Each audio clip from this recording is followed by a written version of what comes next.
Assalamualaikum warahmatullahi wabarakatuh. Alhamdulillah.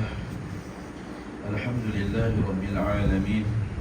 Wa bihi nasta'inu ala umuri dunya waddin. Wassalatu wassalamu ala ashrafil anbiya'i wal mursalin wa ala alihi wa sahbihi ajma'in. Rabbi shrah li sadri wa yassir li amri wahlul 'uqdatam min lisani yafqahu qawli.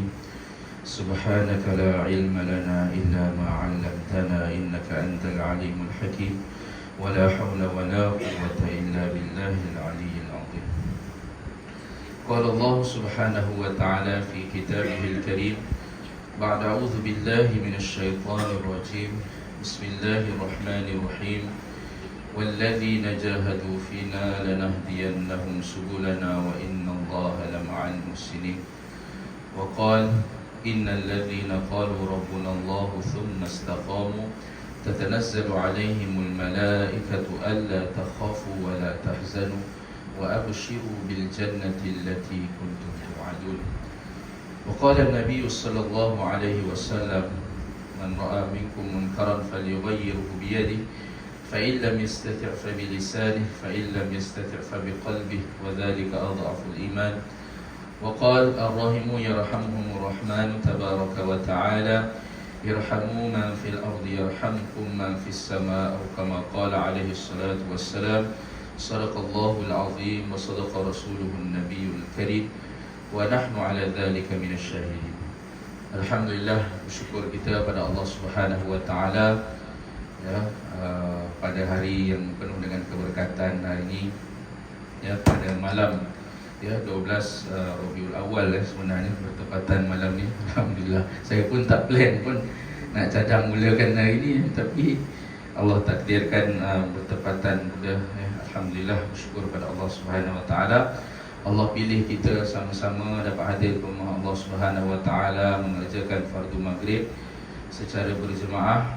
Kemudian sementara menunggu waktu isyak, kita sama-sama mendengarkan sedikit pembacaan daripada kitab yang kita akan mulakan insya-Allah pada hari ini, iaitu pembacaan kitab Ayyuhal Walad, terjemahan dia Wahai Anakku yang Tercinta, karangan Al-Imam Hujjatul Islam Abu Hamid Muhammad Ibnu Muhammad Al-Ghazali rahimahullahu ta'ala ya. Jadi kitab ini adalah salah satu daripada kitab yang dikarang oleh Al-Imam Ghazali rahimahullahu ta'ala, dan lebih spesifiknya sebenarnya satu surat ya, satu surat yang ditulis oleh Imam Ghazali kepada anak murid beliau ketika anak muridnya bertanya dan meminta kepada gurunya iaitu Al-Imam Ghazali untuk memberikan nasihat-nasihat ya, untuk makanan rohani kita.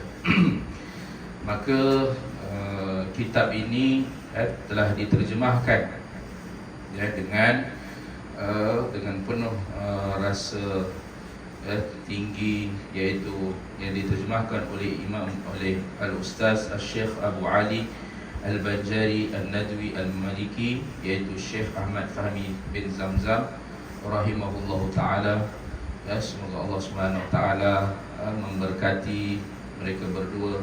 Allah Subhanahu wa ta'ala memberi ganjaran yang besar kepada mereka yang telah berusaha ya, bagaimana untuk membimbing umat ini ya, bagaimana untuk memberikan didikan pentarbiahan rohani kepada seluruh umat Islam ya, amnya.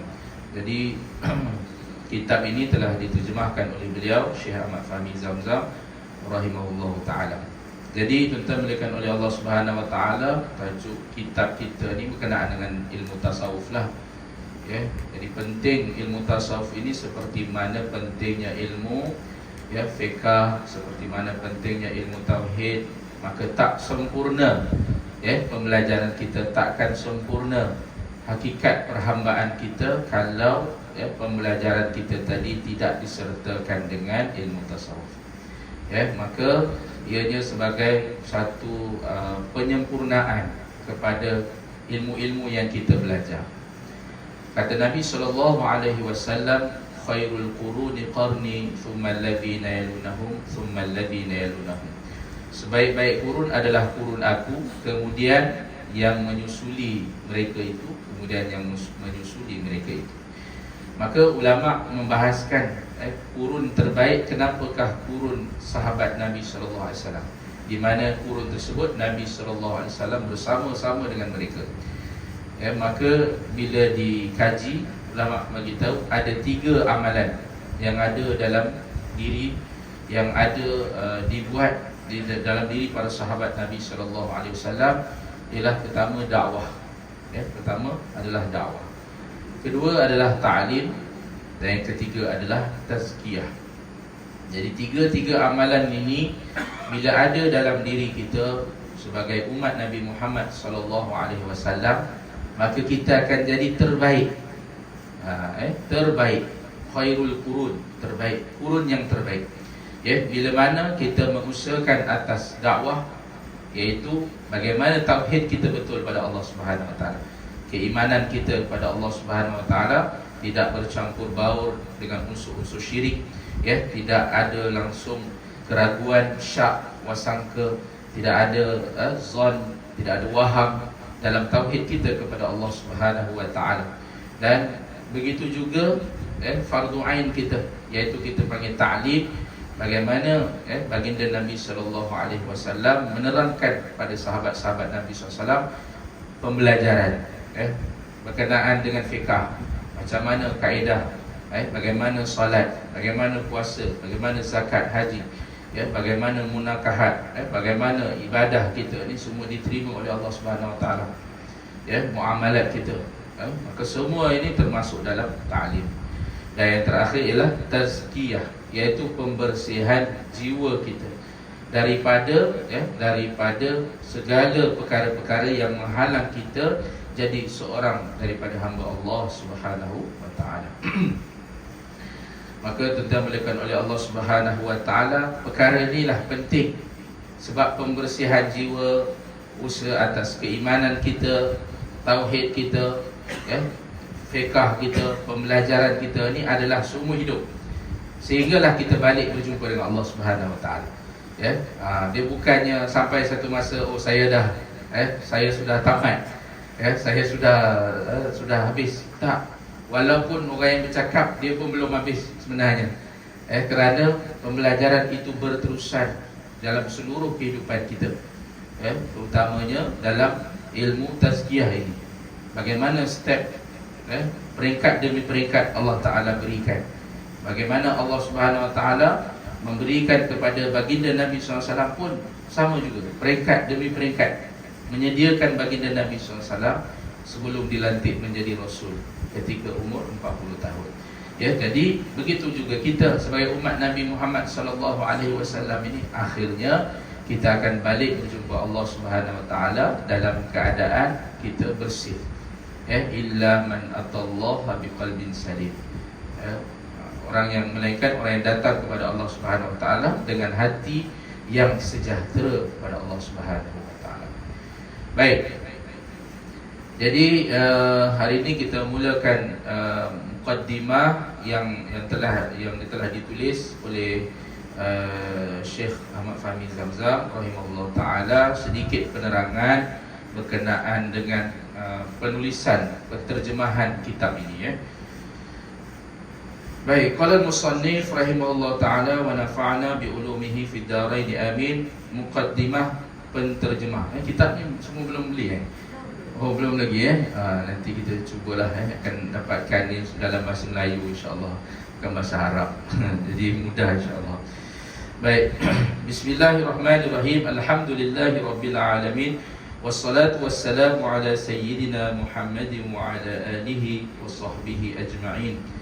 Alhamdulillahirabbil alamin. Dipanjatkan setinggi-tinggi syukur kehadrat Allah Subhanahu Wa Taala yang telah memudahkan hamba yang dhaif ini menyelesaikan terjemahan kitab Ayyuhal Walad karangan Al-Imam Ghazali rahimahullahu taala, yang dinamakan terjemahannya dengan lafaz wahai anakku yang tercinta. Sebenarnya terjemahan ini bukanlah dirancangkan lebih awal, tetapi ia terjadi daripada beberapa keadaan yang sangat mendesak sekali. Ya, begini ceritanya. Pada 19 hari bulan Jamadil Akhir tahun 1417 Hijrah bersamaan dengan 1 hari bulan November 1996 Masihi, penterjemah telah dijemput menghadiri seminar yang ke-13 yang dianjurkan oleh Rabitah Al-Adab Al-Islami Al-Alamiyah, Liga Sastra Islam Sedunia, yang diadakan di Madrasah Darul Ulum Sabilus Salam, Hyderabad, India, dengan tajuk Adabul Wasaya wal Mawa'iz, Sastra Wasiat dan Nasihat. Jadi ya, kitab ini diterjemahkan secara tidak langsung lah, ya, secara tidak langsung di dalam satu safar, di mana penterjemah iaitu Syekh Ahmad Fahmi Zamzam rahimahullah taala telah menghadiri satu perjumpaan para ulama, iaitu Adab Rabitah Al-Adab Al-Islami Al-Alamiyah, Liga Sastra Islam Sedunia yang diadakan di India, Hyderabad. Jadi di mana Syekh Ahmad Fahmi Zamzam ni juga adalah salah seorang bekas pelajar di India, di mana beliau menyambung pengajian selepas di Indonesia, di bahagian Banjar, di kampungnya Kalimantan, maka beliau telah menyambung pengajiannya di India selama 4 tahun di Madrasah Nadwah Al-Ulama, Nadwatul Ulama Lucknow, satu madrasah yang besar di India. Jadi di antara madrasah yang awal jugalah. Kalau sistem India ni, dia mula dengan satu tempat dinamakan Deoband. Daripada Deoband ni dia beranak, ada anak dia namanya Madrasah Deoband, dia punya namanya ialah Darul Ulum, Darul Ulum Deoband. Kemudian dia ada cawangan, di mana ada ulama yang membukanya, iaitu Mazahirul Ulum. Itu tempat di mana saya pernah menjejak kaki, pernah belajar lah, walaupun tak lama lah, di sana sekejap saja, sebab saya lebih kepada tahfiz waktu di sana. Kemudian adalah beberapa kali, tapi bersama dengan para asatizah, para masyayikh yang ada pada ketika itu, sempatlah kita bersama-sama dengan mereka, bersohbah dengan mereka. Dan kemudian seterusnya ialah Madrasah Nadwatul Ulama di Lucknow ni. Jadi waktu tu memang zamannya ramai pelajar-pelajar Malaysia di India sana. Dan musannif sebenarnya penterjemah telah belajar pada tahun 80-an di sana. Jadi beliau sendiri pernah belajar daripada Syekh Al-Imam Abdul Hasan Ali An-Nadwi, yang mana sangat masyhur, salah satu orang ulama, yang mana beliau ni seorang yang terkenal sebagai adib, al-adib, iaitu seorang sastra dalam bahasa Arab, walaupun beliau bukan orang Arab.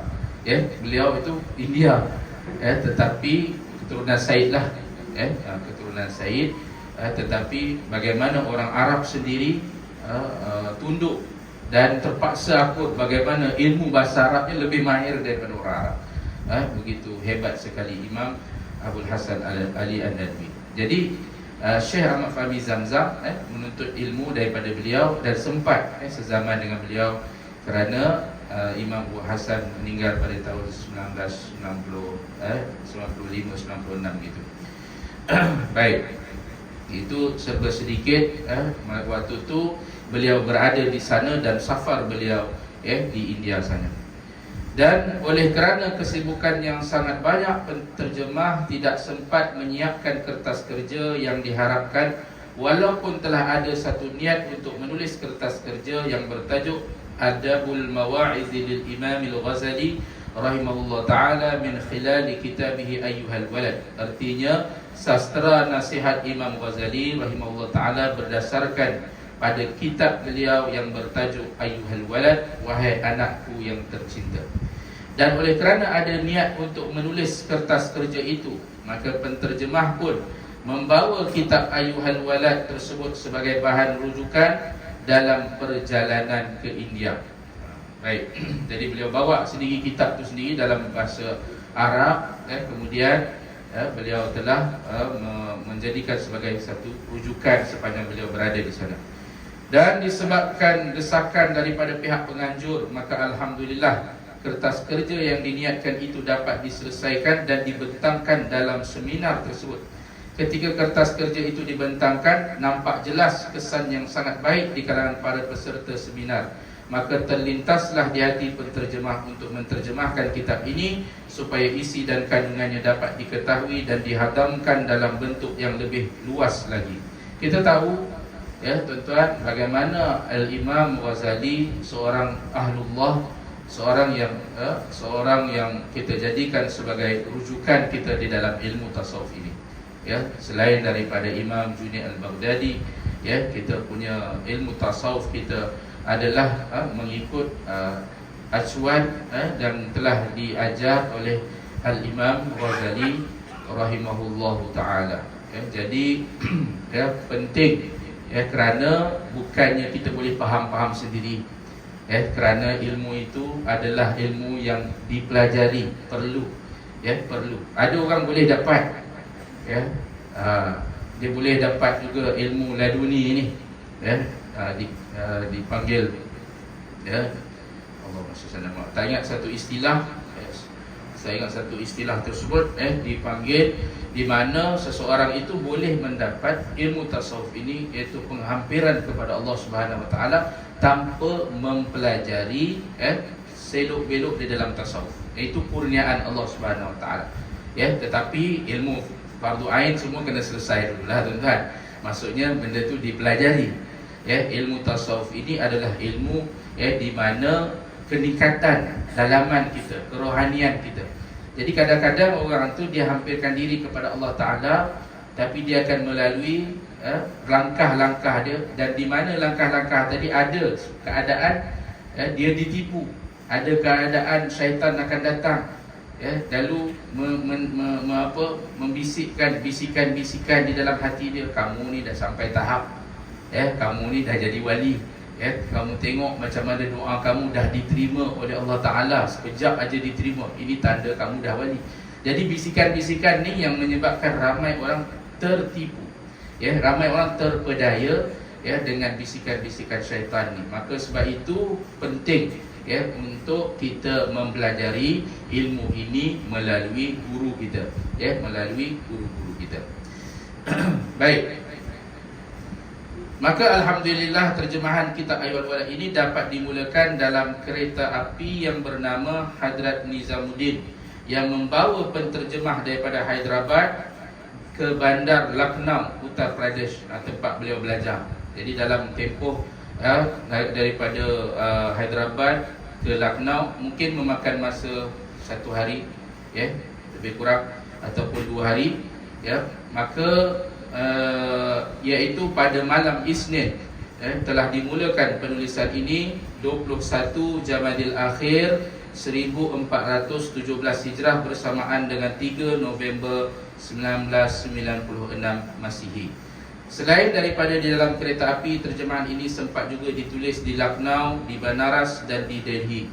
Jadi sepanjang beliau berada di India sanalah, sepanjang safar itu, beliau telah menyiapkan terjemahan ini, dan alhamdulillah dapat diselesaikan di dalam Jami' Masjid Delhi.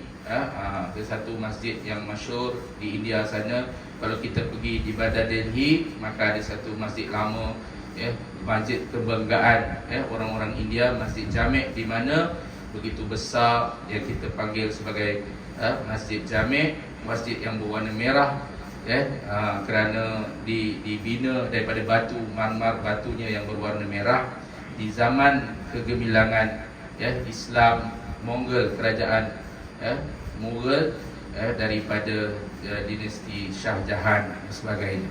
Jadi waktu tu Islam telah tersebar. Bagaimana Islam ini bermula dengan dagang, tapi akhirnya tersebar. Walaupun Genghis Khan adalah datuk mereka ni, tetapi cucu-cucu cicit mereka ni akhirnya telah memeluk agama Islam. Genghis Khan ni tak Islam lah tuan-tuan. Dialah yang telah melanggar Iraq suatu masa dahulu, sehingga akhirnya Iraq telah hancur. Kerajaan Iraq pada ketika itu telah dihancurkan oleh Genghis Khan ini. Maka kitab-kitab telah habis dibuang di dalam sungai Dajlah. Bagaimana sungai telah berubah menjadi hitam kerana dakwat-dakwat kitab. Tetapi akhirnya hidayah Allah Ta'ala itu Allah berikan kepada anak cucu cicit mereka ini. Lalu mereka ini sebagai raja yang memerintah di India, maka terkenal sebagai dinasti Mughal, Mongol, kerajaan Mongol suatu masa dahulu. Baik, jadi sampai hari ini kesan dia kita boleh lihat bangunan-bangunan dia, Red Fortnya, kubu merahnya sepanjang. Kalau kita naik di Masjid Jami' ni, di tempat dia agak tinggi. Jadi bila kita berada di atas, kita boleh lihat bagaimana kubu merah ni, kerajaan Islam tu suatu masa dahulu begitu besar. Di kubu-kubu setiap benteng-benteng ini kita boleh lihat ada sungai. Ada satu ruang yang kita kenali sebagai parit, khandak. Dan suatu masa dahulu saya pernah pergi, mereka mengatakan di sana sungai itu diisi dengan air dan diletak buaya-buaya tuan-tuan, supaya orang tak boleh nak menyerang kerajaan Islam. Nampak Islam begitu hebat suatu masa, suatu masa. Tetapi bagaimana keadaan, seperti mana yang telah ditakdirkan Allah Subhanahu Wa Taala, seperti mana yang telah diberitahu oleh baginda Nabi SAW, keadaan orang Islam begitulah di mana-mana. Diratah, dimakan. Orang kafir membuat pada orang Islam itu seperti makanan. Mana dia nak dia kaut, mana dia nak dia suap, dia makan. Itulah yang Nabi SAW gambarkan. Begitu ramai orang Islam, tapi kita tak boleh nak buat apa. Tetapi kita tidak berhenti berusaha tuan-tuan. Jangan kita berputus asa. Sebab itu ulama' kita tak pernah berhenti berusaha. Ulama' kita sentiasa berusaha. Ulama'nya, para cendekiawannya, semua orang Islam seharusnya berganding bahu. Kerana akan tiba satu masa Allah Ta'ala akan kembalikan sinar ini. Allah Ta'ala akan kembalikan seperti mana sabdaan baginda Nabi SAW, Inna dina bada'a ghariban wa sayaudu kama bada'a. Sesungguhnya agama itu bermula dengan dagang dan akhirnya akan kembali seperti mana keadaan asalnya, iaitu dagang. Bila dia bermula dengan dagang, lepas tu dia telah tersebar, telah menyinari sinarnya ke seluruh dunia.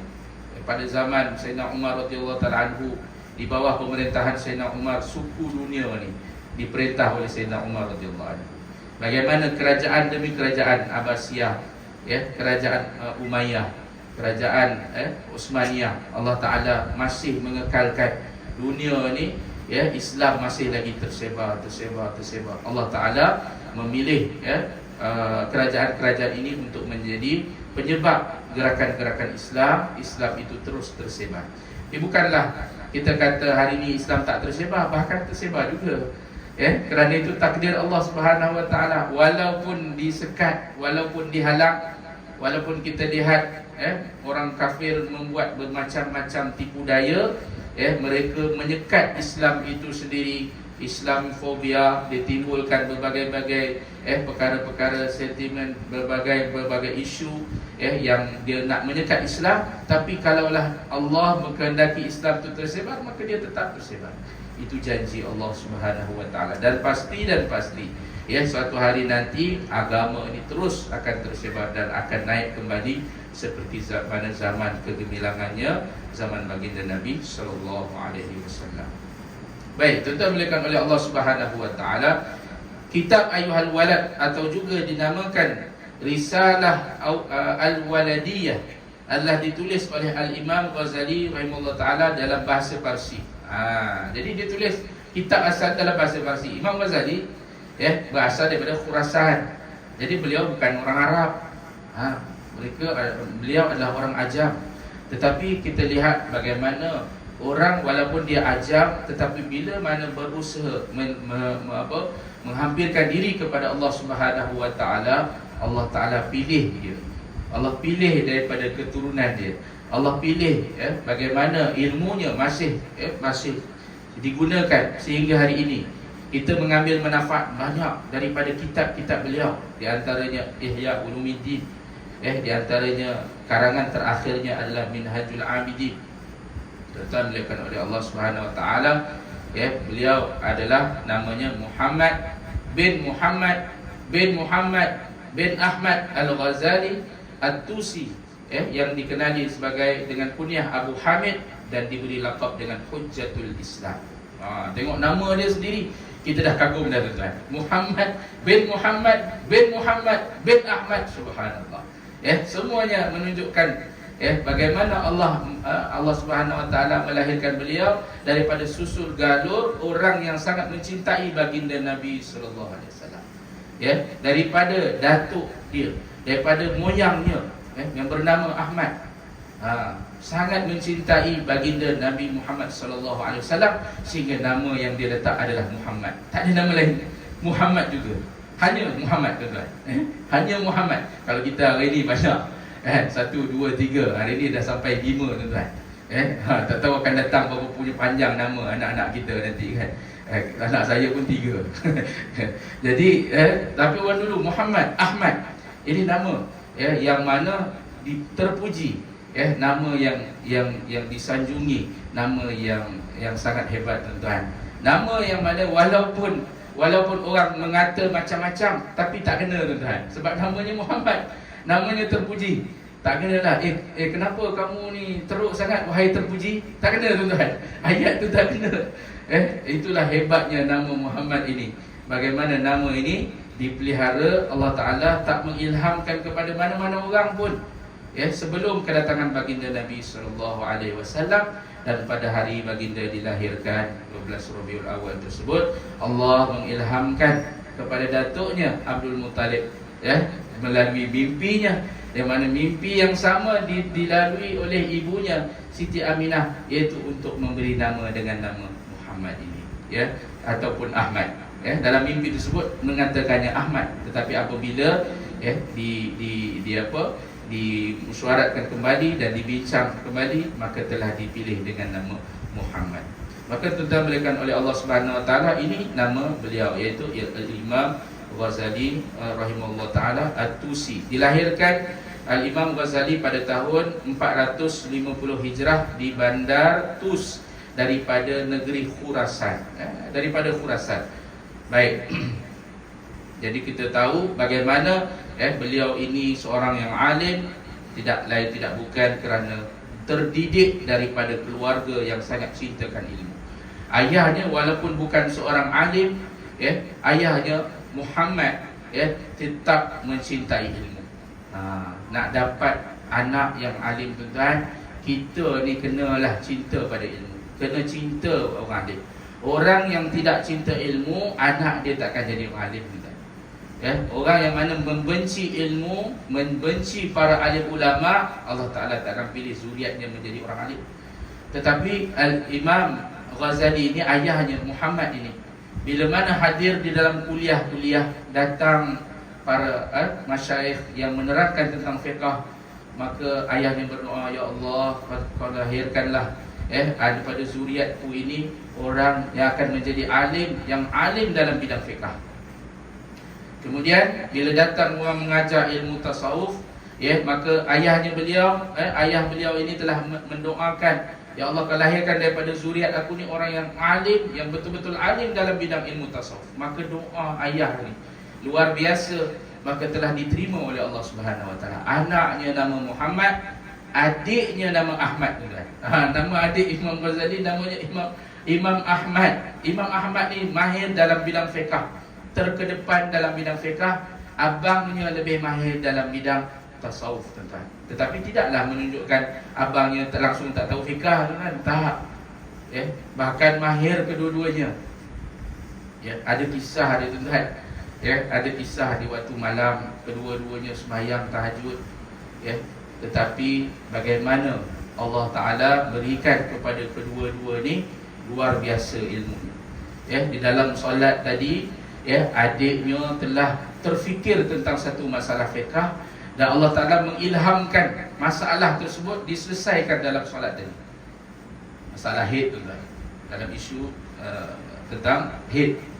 Maka Imam Ghazali, abangnya melihat adiknya. Imam Ghazali telah menegur adik, kenapa aku melihat solat kamu ni dipenuhi dengan darah?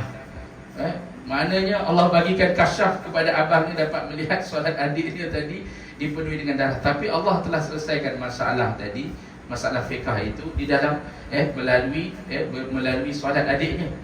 Jadi ditetapkan oleh Allah SWT menunjukkan abang dan adiknya kedua-duanya adalah seorang yang betul-betul betul-betul alim, betul-betul mahir di dalam ilmu mereka. Baik. Itu sedikit berkenaan dengan Al-Imam Ghazali dan begitu juga ditetapkan oleh Allah Subhanahu Wa Taala. Kita sangat kagum dengan Imam Ghazali ini. Salah satu perkara yang masyhur, satu kisah di mana Imam Ghazali telah menulis kitab Ihya Ulumuddin. Dan kitab Ihya Ulumuddin ini sentiasa ditomah lah tuan-tuan. Di sepanjang zaman, bukannya zaman kita saja, bahkan daripada zaman beliau sendiri, daripada zaman Imam Ghazali sendiri, ramai juga yang mentomahnya. Ramai yang tidak setuju dengan kitab beliau ini.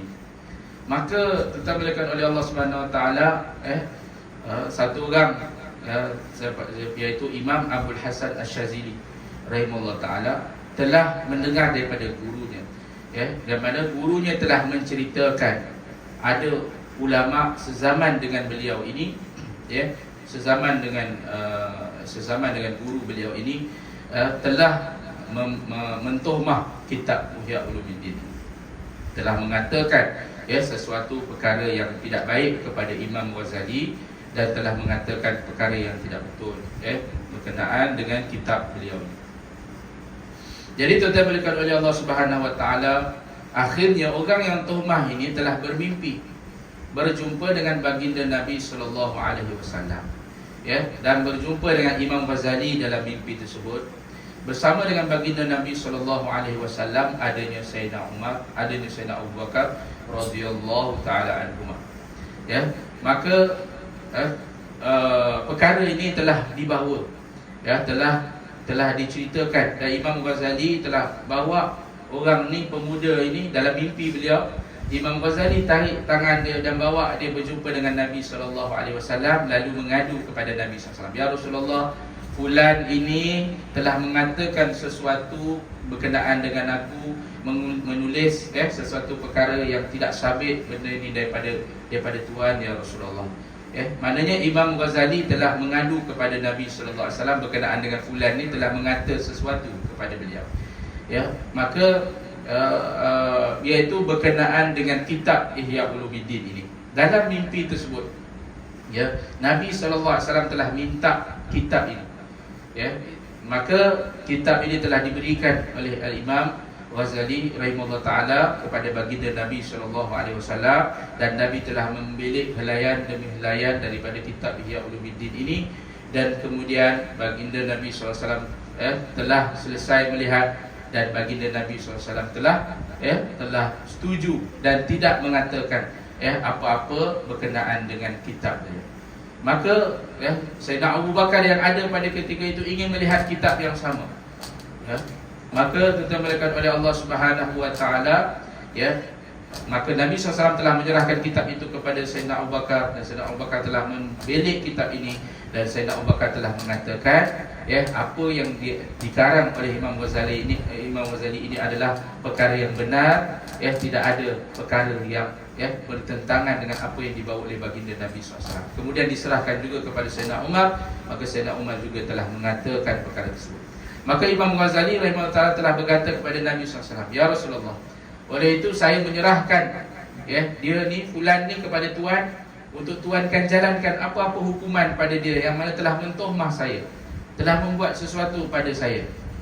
Maka Nabi SAW telah membuka badan fulan ini dan telah mencemeti fulan ini sebanyak 25 kali. Setelah 25 kali, maka Sayyidina Abu Bakar radhiyallahu ta'ala anhu telah menahan baginda Nabi SAW, dan Sayyidina Abu Bakar telah memberikan kata-kata kepada Nabi SAW, ya, apa yang diberitahu oleh Sayyidina Abu Bakar radhiyallahu ta'ala anhu, ya, fulan ini yang telah mentohmah Imam Ghazali kerana ada sebab, kerana mengikut ijtihad beliau, apa yang dikatakan oleh Imam Ghazali ini takut-takut benda yang tidak betul dan tidak sampai kepada Nabi SAW. Jadi mengikut ijtihad beliau itu adalah, ya, untuk kebaikan, maslahat kebaikan umat, bukannya kerana nafsu.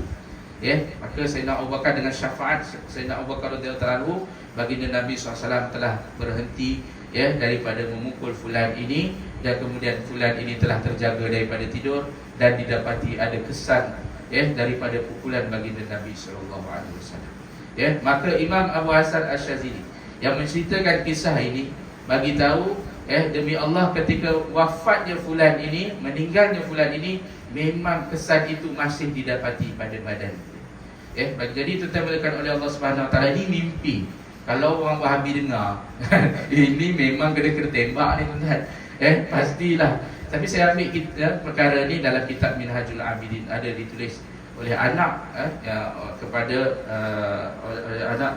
Syekh Daud Al-Fatani, di mana Syekh Daud bin Abdullah Al-Fatani, anak beliau, telah memasukkan sedikit kisah, yang mana berkenaan dengan kisah Imam Ghazali rahimahullah taala. Jadi ditetapkan oleh Allah Subhanahu Wa Taala, walaupun dia satu mimpi, mungkin untuk kerana kita menjadikan sebagai satu iktibar, kita memandang ilmu yang kita ambil daripada empunya kitab ni seharusnya kita hargai. Bukannya kita boleh sesuka hati mentomah seperti mana puak-puak sebelah sana, yang mana mereka membaca kitab Ahli Sunnah wal Jamaah, tapi tujuan dia membaca tadi adalah untuk merot, untuk menolak pendapat Ahli Sunnah wal Jamaah. Ini bertentangan, bertentangan dengan apa uslub kaedah yang diajar oleh ulama-ulama Ahli Sunnah wal Jamaah. Maka tuan-tuan dimuliakan oleh Allah Subhanahu Wa Taala, semoga Allah Subhanahu Wa Taala bagi kebaikan yang banyak kepada kita, pembacaan kitab kita ni walaupun baru muqaddimah, Allah Taala bagi manfaat yang banyak. Allah Subhanahu Wa Taala menerima amalan kita. Allah Taala memberikan kepada kita kefahaman agama. Allah Taala memberikan kepada kita kefahaman betapa kecilnya nilai dunia ini dan betapa besarnya nilai akhirat ini. Inilah daripada hasil, yang mana diajar oleh para ulama-ulama tasawuf kita. Wallahu a'lamu bissawab. Bismillahirrahmanirrahim. Alhamdulillahirabbil alamin. Wassalatu wassalamu ala asyrafil anbiya'i wal mursalin wa ala alihi wa sahbihi ajma'in. Rabbi shrah li sadri wa yassir li amri wahlul 'uqdatam min lisani yafqahu qawli. Allahumma ij'al jam'ana hadha jam'an marhuma wa tafarruqana min ba'dihi tafarruqan ma'suma. Allahumma faqihna fid din wa 'allimna ta'wil. Wa sallallahu ala sayyidina Muhammadin wa ala alihi wa sahbihi ajma'in. Subhana rabbika rabbil 'izzati amma yasifun wa salamun 'alal mursalin walhamdulillahi rabbil alamin. Subhanallahi wa bihamdihi, subhanakallahumma wa bihamdika, asyhadu an la ilaha illa anta